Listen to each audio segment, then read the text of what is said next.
Some people think that because he has careless as a name that he is careless, but honestly he's very caring. He's very sweet, he's very caring. I think also like I can say honestly, some people think that because he has careless as a name that he is careless.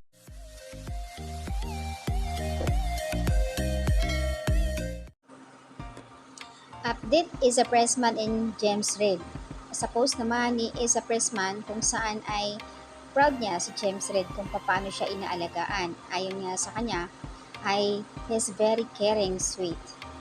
At dito po sa interview na ito ay during the preview ball 2023 kahapon. So hindi naman maiwasan na magkakaroon nga ng interview para sa kanila. At ang tanong nga sa kanya kung paano si James in-handle siya. So ayon kay Isa, napaka-sweet, caring si James para sa kanya.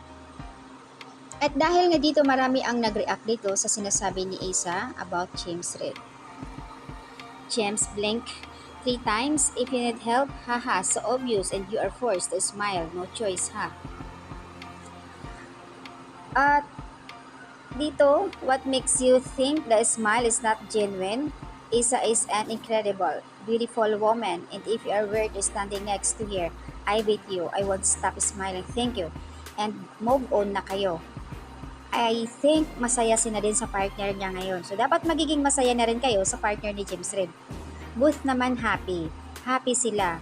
Ang mga fans lang talaga naman ang GD na hindi pa maka-move on.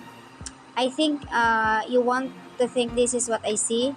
Lol. And sorry, I want to think to this I don't like. Hindi siya force. Guni-guni mo lang at nagbubulag-bulagan lang si Isa. Just shut up. I must be one of the fake profile that James and Isa has paid to defend them. Bobo pa. Oh my gosh. Ang ganda talaga ni girl best dress couple. Kaya lang, ang tanong nga dito, magiging best kaya siya pagdating ng ilang taon kay James Reid? Abangan yan. I proud old friend who stole boyfriend and keep denying at first and pathetically.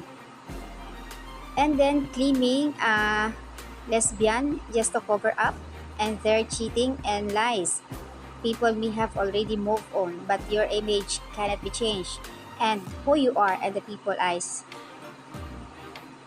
Ang tanong dito, sabi ng isa dito, bakit kaya hindi maka-move on ang mga ito? Every time na may post ang James Reid at Isa, talagang nandoon nakabuntot sila at nagbibigay negative comment. So, artihan mo pa be pagsasalita. Magsasawa din si James Reid sa'yo. Sweetness, tingnan mo itsura ni James, napipilitan ngumiti kasi wala naman siyang choice. Andoon yung talagang nagsisisi yan. Hindi lang niya masabi sa'yo at as a pressman.